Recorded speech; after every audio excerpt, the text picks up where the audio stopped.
Hello aspirants. আজ অরিজিতের অনুরোধে আজকে আমি চলে এসেছি তোমাদের সামনে এবং অরিজিতের চ্যানেলে আমরা দেখতে পাচ্ছি যে সমস্ত প্রশ্নগুলো তোমরা পাঠিয়েছো ডাব্লিউবিসিএস নিয়ে, সেগুলোকে আজকে এই ভিডিওতে আমরা অ্যাড্রেস করার চেষ্টা করব। আশা করি ভিডিওটা তোমাদের কাজে লাগবে। দেখা যাক পর তোমরা কি কি প্রশ্নগুলো পাঠিয়েছো সেগুলো। অনেকগুলো যে কোশ্চেন দেখছি তার মধ্যে অন্যতম হচ্ছে যে আমাদের এজ অনেকটা বেশি, কেউ লিখছো 29, কেউ লিখছো 31, কেউ লিখছো 30, এবং তাদের মধ্যে কয়েকজন দেখছি আমি যে বিভিন্ন রকম জবে যুক্ত আছো। তো সেক্ষেত্রে তোমাদের প্রশ্ন হচ্ছে যে আমরা কি ডাব্লিউবিসিএস জনের জন্য কি আমরা প্রিপারেশন নিতে পারবো না, কি করব? এক্ষেত্রে আমি যেটা বলবো সেটা হচ্ছে, দেখো, আমরা জানি যে পিএসসি এক্ষেত্রে 36 বছর অব্দি কিন্তু এই মিনিমাম যে লিমিট সেটাকে রেখেছে, আমাদের সরি ম্যাক্সিমাম যে লিমিট সেটাকে রেখেছে, এবং সেটা অন্যান্য সার্ভিসের ক্ষেত্রে বা অন্যান্য ক্যাটাগরির ক্ষেত্রে আরো সেটা বেশি। তো তোমরা প্রথমে কেনই ধরে নিচ্ছ যে তোমাদের বয়স 29 বা 30 বা 31 হলে সেটা পারবে না? আমার মনে হয় প্রথমেই তোমাদের যেটা করা উচিত, একটা কনফিডেন্ট একটা অ্যাপ্রোচ নেওয়া উচিত, নিজের ওপর একটা বিশ্বাস তৈরি করা দরকার, সেটা খুব গুরুত্বপূর্ণ আমার মনে হয়। আর যেটা বলছো তোমরা যে কোনো জবে আছো, ইন জব থাকলে কি করবে? দেখো, তুমি যদি কোনো জবে আছো অবভিয়াসলি তুমি সেটা নিজের যোগ্যতায় পেয়েছো। তাহলে তুমি যদি নিজের যোগ্যতায় একটা জব পেয়েই থাকো তাহলে ডাব্লিউবিসিএস কেন নয় এবং তার জন্য কেন প্রস্তুতি নেওয়া নয়। কিন্তু একটা ব্যাপার তোমার খেয়াল রাখা খুব গুরুত্বপূর্ণ যে যেহেতু তুমি একটা জবে আছো, তোমার জব থেকে তুমি কি ধরনের স্যাটিসফ্যাকশন পাচ্ছ বা পাচ্ছ না সেক্ষেত্রে, এবং তুমি কেন এই ডাব্লিউবিসিএস হতে চাও, এই প্রশ্নের উত্তরটা কিন্তু তোমাকে নিজেকেই খুঁজে বের করতে হবে। এবং এটা শুধুমাত্র ইন্টারভিউ বোর্ডে বলার জন্য নয়। এই প্রশ্নটার উত্তর কিন্তু যদি তোমার কাছে না থাকে তাহলে কিন্তু ভবিষ্যতে যখন বহুদিন তোমার চাকরি করা হয়ে যাবে, আমাদের চাকরির ধরন যে ধরনের তাতে কিন্তু এই ব্যাপারটা নিয়ে কিছু ফ্রাস্ট্রেশন আসতে পারে যে কেন আমি এই সার্ভিস জয়েন করলাম, এর যেন কোনো ক্ল্যারিফিক একদম কোনো ক্রিস্টাল ক্লিয়ার যেন তোমার কাছে উত্তর থাকে। নেক্সট হচ্ছে আমরা দেখতে পাচ্ছি যে মাঝখানে গ্যাপ ছিল, ওকে, খুব ভালো কথা। মাঝখানে যদি তোমার স্টাডিতে কোনো গ্যাপ থাকে সেটা সত্যি কথা বলতে তোমার ডাব্লিউবিসিএস যদি ইন্টারভিউ বোর্ডে খুব একটা সেটা প্রভাব পড়ে না। কারণ আমরা দেখতে পাচ্ছি ডাব্লিউবিসিএস কিন্তু 3 ধাপে এই পরীক্ষাটা হচ্ছে, প্রিলিমস এবং তারপর দেখা যাচ্ছে মোটামুটি আমাদের 8খানা পেপার, যেটা খুব কম পরীক্ষাতেই এতগুলো পেপার আমাদের দিতে হয়। যেখানে আমরা দেখছি 2টো ল্যাঙ্গুয়েজ পেপার রয়েছে, 4টে জিএস পেপার রয়েছে, এবং তারপরে 2টো অপশনাল পেপার গ্রুপ এ এবং বি এর জন্য। এতগুলো পেপার দেওয়ার পরও যদি তোমার মেরিট না প্রমাণ হয় তাহলে অন্য কিভাবে প্রমাণ হয় আমার কোনো আইডিয়া নেই। তো এক্ষেত্রে তোমার এই 2 বছরের যে গ্যাপ বা 1 বছরের গ্যাপ যাদের উল্লেখ করেছো যারা, তাদেরকে বলবো যে অবশ্যই এটা নিয়ে ভাবার কোনো কারণ নেই। বরং তোমরা ফোকাস করার চেষ্টা করো যে কিভাবে প্রিপারেশন আরো ভালো করতে পারবে। তোমাদের ডাব্লিউবিসিএস এর প্রিপারেশন অবশ্যই ফোকাস করো। অপশনাল জিওগ্রাফির কোশ্চেন লেংথ কেমন হওয়া উচিত? আমার মনে হয় এই বিষয়ে সব থেকে ভালো বলতে পারবে অরিজিৎ নিজেই। এই বিষয়ে আমার আর কিছু বলার নেই, তবে যে কোনো অপশনালি আমার একটা খুব সাজেশন থাকবে, খুব শর্ট সাজেশন, যে যে কোনো অপশনালি হোক না কেন প্রিভিয়াস ইয়ার যে কোশ্চেন গুলো খুব ভালো করে স্টাডি করো, কি ধরনের প্রশ্ন এসেছে এবং সিলেবাস চেঞ্জ হয়েছে কিনা, কারণ সিলেবাস চেঞ্জ হলে কিন্তু দেখা যায় কোশ্চেন টাইপও চেঞ্জ হতে পারে। টপিক গুলো খুব ভালো করে মানে কনসেপ্ট ক্লিয়ার করো এবং পয়েন্ট ওয়াইজ নোট তৈরি করো। লাইন বাই লাইন নোট তৈরি করা থেকে আমার মনে হয় পয়েন্ট ওয়াইজ যদি নোট তৈরি করতে পারো সেটা অনেক বেশি কাজের। এবং লেখার সময় চেষ্টা করবে যত সম্ভব পয়েন্ট ওয়াইজ ব্যাপারটাকে সাজানোর। ঠিক আছে? এটা কিন্তু আমার মনে হয় অনেক বেশি কম্প্যাক্ট ওয়েতে একটা তোমার প্রিপারেশন হবে এবং লেখাটাও কিন্তু অনেক সাজানো হবে।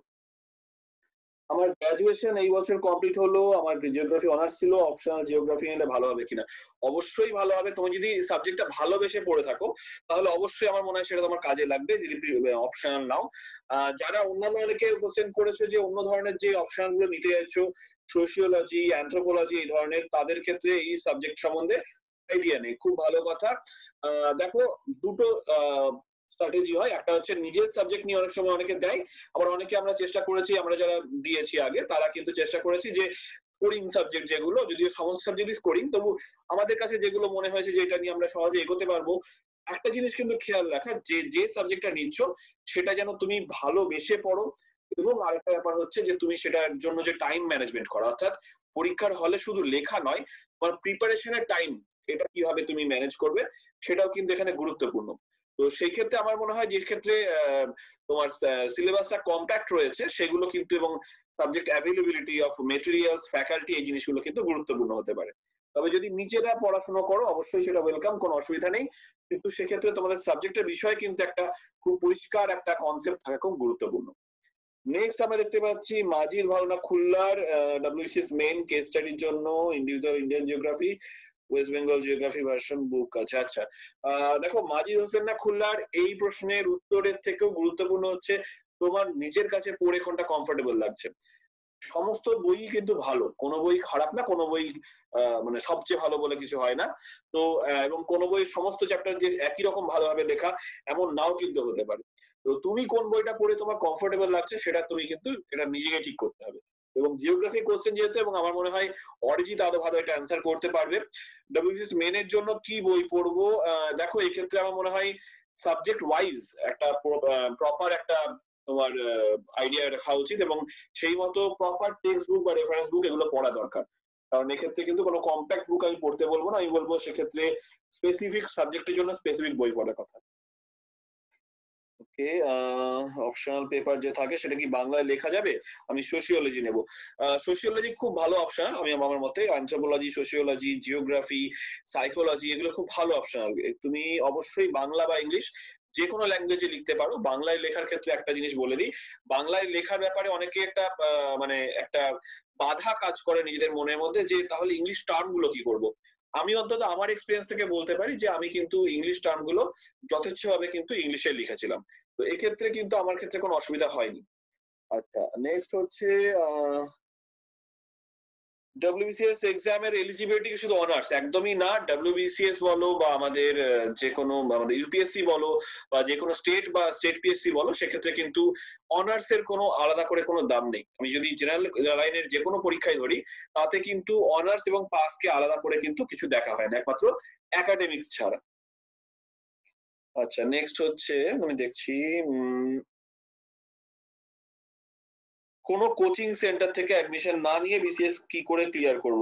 দেখো এক্ষেত্রে তোমার অবশ্যই যেটা খুব ভালোভাবে মানে বুঝে নেওয়া দরকার যে এক্সামটা স্কিম কি ধরনের, প্যাটার্ন কি ধরনের, কি ধরনের বই পড়বে, পরীক্ষার কোশ্চেন গুলো যদি ধরেন দেখ ভালো করে স্টাডি করা উচিত তোমার মনে হয় এক্ষেত্রে, যাতে খুব ক্লিয়ার একটা তোমার কাছে কনসেপ্ট থাকে যে তুমি ঠিক কি করতে যাচ্ছ, কিভাবে করতে যাচ্ছ।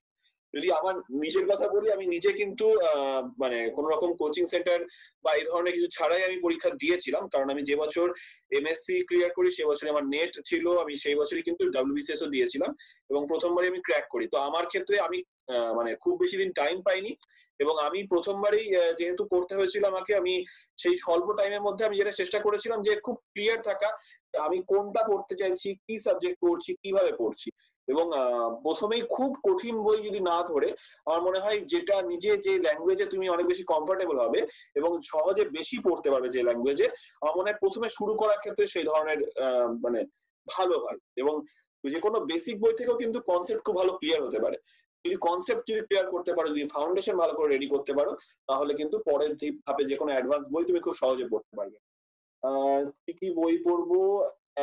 একটা বই পড়বো না দুটো? দেখো একটা বা দুটো বলে কিছু নেই, যেটা বললাম এক্ষুনি যে ফাউন্ডেশন ক্লিয়ার করার জন্য একটা বেসিক বই সাধারণত ভালো হয়, কিন্তু আরো বেশি যদি তোমাকে যখন জানতে হবে তখন তুমি অবশ্যই পরে যে কোনো অ্যাডভান্স বই যেগুলো রয়েছে সেগুলো অবশ্যই পড়ে নিতে পারবে। ওকে, নেক্সট হচ্ছে সোশিওলজি অপশনাল কেমন হবে? সোশিওলজি অপশনাল অবশ্যই ভালো অপশনাল এক্ষেত্রে। আমি যেটা বলছিলাম কয়েকটা অপশনাল আমি দেখেছি যেগুলো যে কোনো সাবজেক্ট থেকে এসে কেউ ব্যাকগ্রাউন্ড থেকে এসে অধিকাংশ নিতে পারে।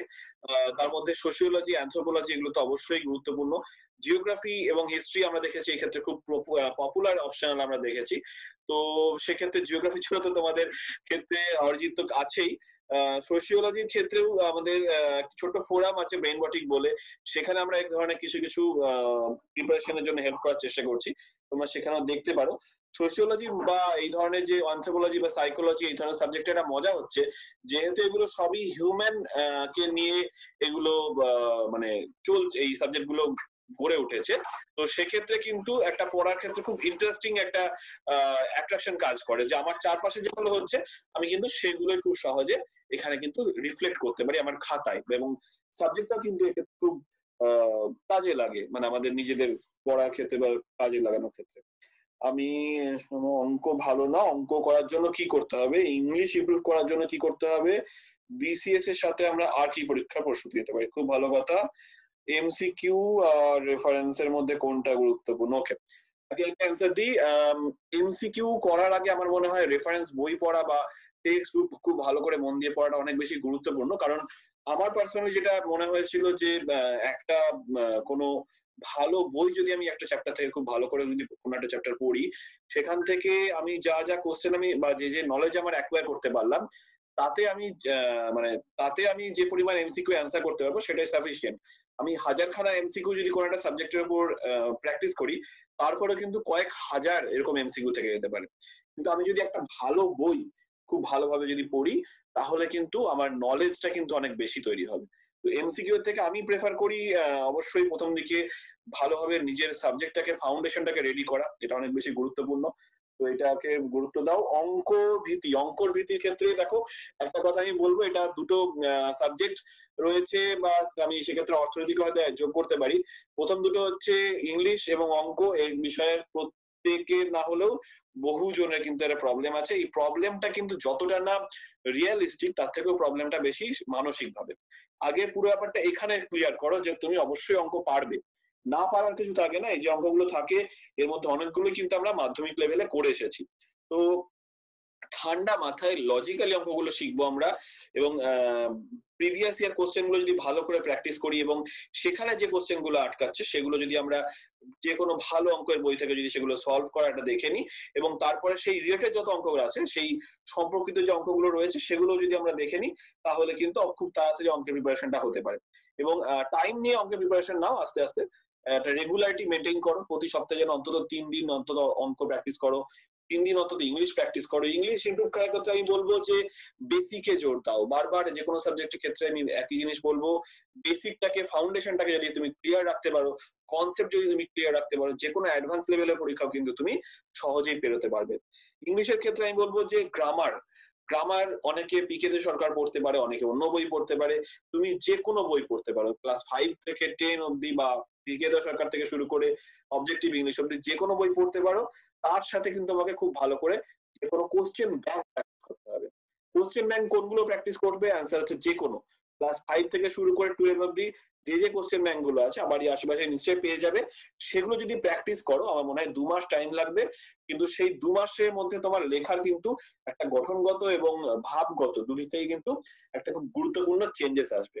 একটা জিনিস খেয়াল রাখবে যে রাইটিং যদি প্র্যাকটিস করা, ব্যাপারটা অবশ্যই খুব গুরুত্বপূর্ণ, এবং সেটা কখনোই কিন্তু প্রিলিমস হয়ে যাওয়ার পর না, প্রিলিমসের আগে থেকে, শুরু থেকে কিন্তু সেটা প্র্যাকটিস রাখবে। কারণ আমরা দেখেছি যে স্টেজে মেরে দেবো এই যে মনোভাবটা, এইটা কিন্তু বিসিএস এ চলবে না। তো এই জায়গাটা একটু খেয়াল রেখো সবাই।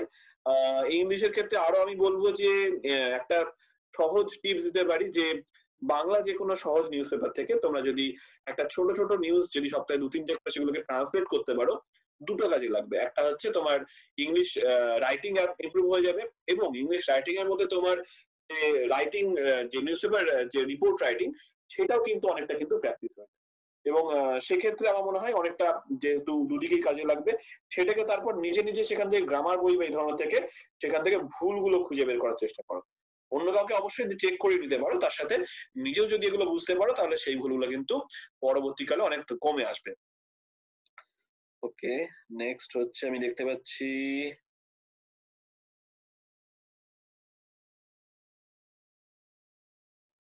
আবার ওই এজ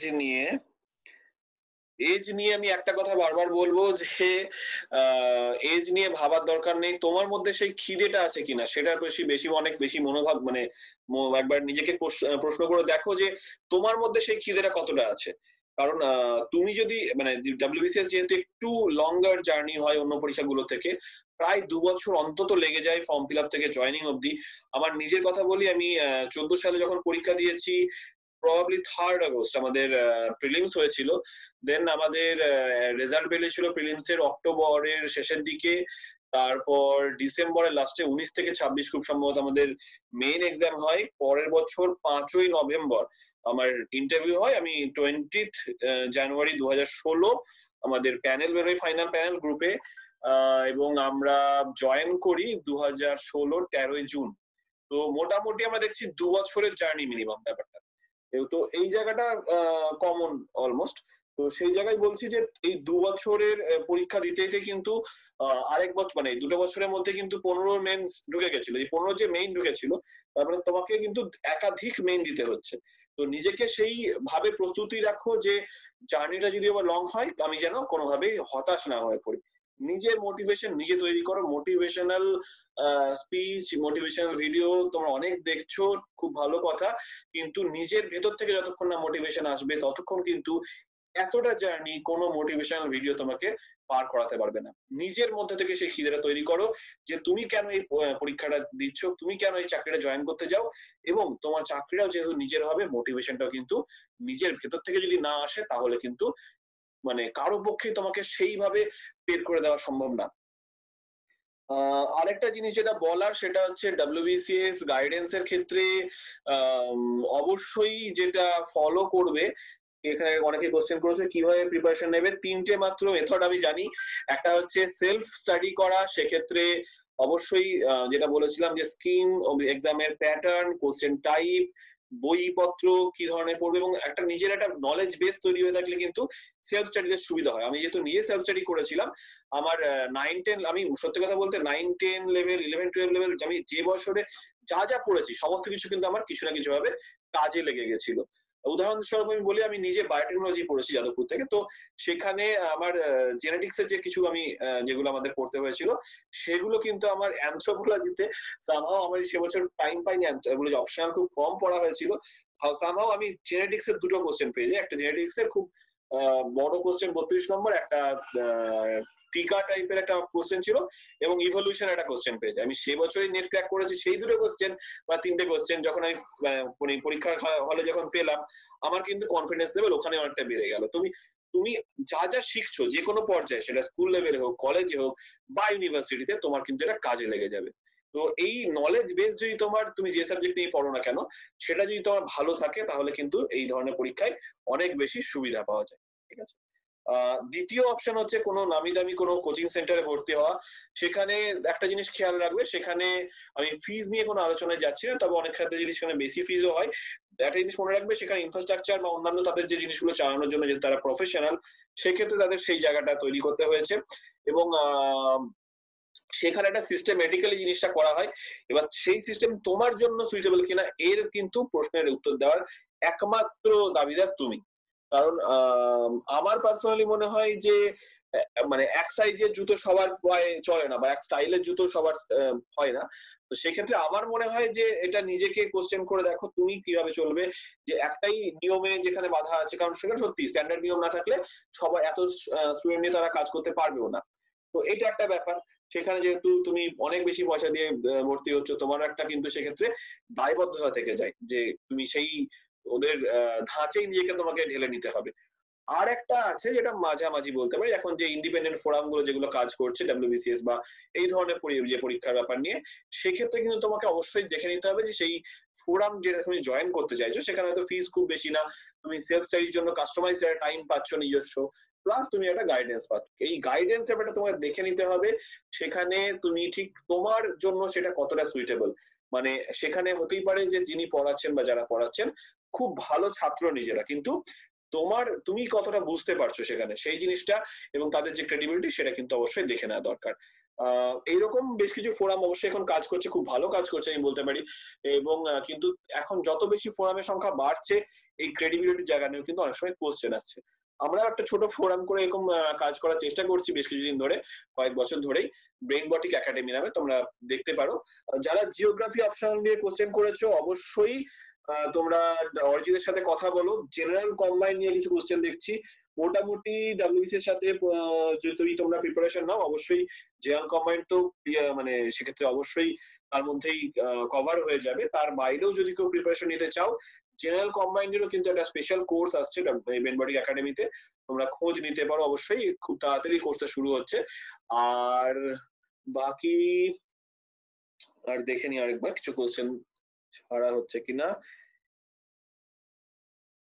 WBPSC নতুন কি এক্সামের কোশ্চেন টাফনেস, দেখো এক্সামে কোশ্চেনের টাফনেস বা এই জিনিসগুলো খেয়াল করার আগে তোমরা আরো বেশি গুরুত্ব দাও যে কোশ্চেন গুলো ইজি এবং মডারেট সেগুলোর উপর গুরুত্ব বেশি দাও। কারণ পরীক্ষার ওই 5 বা 10% খুব টাফ কোশ্চেন তোমাকে কিন্তু মানে তোমার এমপ্যানেলমেন্টের জন্য দায়ী হবে না, দায়ী হবে ওই যে বাকি 70% ইজি এবং মডারেট কোশ্চেন, এই পার্টটা চেষ্টা করো 95% এর বা তার থেকে বেশি অ্যাকিউরেসিতে অ্যান্সার করতে। এবং কোশ্চেন টাফ হলেও তুমি যদি নিজের মানে সাবজেক্টিভ প্রিপারেশন ভালো করে নাও তাহলে কিন্তু সেটা খুব একটা তোমার পথে বাধা হবে না। ওকে, আরো জিওগ্রাফি কোশ্চেন, জিওগ্রাফি অপশনালের যে কোনো ব্যাপারে তোমরা অরিজিতের সাহায্য নিতে পারো। ওই ব্যাপারে অথরিটি সম্পূর্ণভাবে অরিজিৎ, এই ব্যাপারে আমার খুব একটা কিছু বলার নেই। ওকে, তো মোটামুটি যা যা কোশ্চেন দেখলাম এগুলো আজকে যেগুলো পেয়েছি সেগুলো অবশ্যই চেষ্টা করলাম তোমাদের সাথে কিছুক্ষণ এগুলো শেয়ার করে নিতে, আমার যে ভাবনা এই কোশ্চেন গুলো সেগুলো নিয়ে তোমরা জানাও। আর যদি কোনো কোশ্চেন থাকে আর যে কোনো ব্যাপারে বা ডাব্লিউবিসিএস বা অন্য কোনো পরীক্ষার ব্যাপারে চেষ্টা করব আমি তোমাদের সাথে থাকতে। আর চ্যানেলটি করেছে অরিজিৎ, খুব হেল্পফুল চ্যানেল, আমি অন্যান্যদেরও বলবো অবশ্যই চ্যানেলটি সাবস্ক্রাইব করো, ভিডিওটা যদি পছন্দ হয় তাহলে অবশ্যই লাইক করো। আর এই প্রসঙ্গে বলে রাখি অরিজিৎ আমাকে যেটা বলছিল যে আমরা নিজেরা একটা কিছুদিন আগে অনেকে রিকোয়েস্ট একটা ইউটিউব চ্যানেল করার চেষ্টা করেছি, দ্য ব্রেইনবটিক একাডেমি নামে, তোমরা সার্চ করে দেখতে পারো, সেই চ্যানেলটিও তোমাদের আশা করি ভালো লাগবে, অবশ্যই সেই চ্যানেলটিও সাবস্ক্রাইব করো। আর অরিজিতের এই নতুন নতুন যে ভিডিও গুলো আসছে অবশ্যই নজর রেখো, এবং আমাদের যে চ্যানেলটি রয়েছে আরেকটি দ্য ব্রেইনবটিক একাডেমি বলে, সেখানেও কিন্তু আমরা চেষ্টা করছি বিভিন্ন বিষয়ে তোমাদের একটু টপিক ওয়াইজ বা স্ট্র্যাটেজি ওয়াইজ নতুন ভাবে হেল্প করার। তাহলে আজকে তাহলে এই পর্যন্তই থাক। আর তোমরা অবশ্যই জানাও যে কোনো বিষয়ে যে কোনো প্রশ্ন থাকলে চেষ্টা করবো আমরা আবার তোমাদের পাশে থেকে উত্তর দেওয়ার। বাই।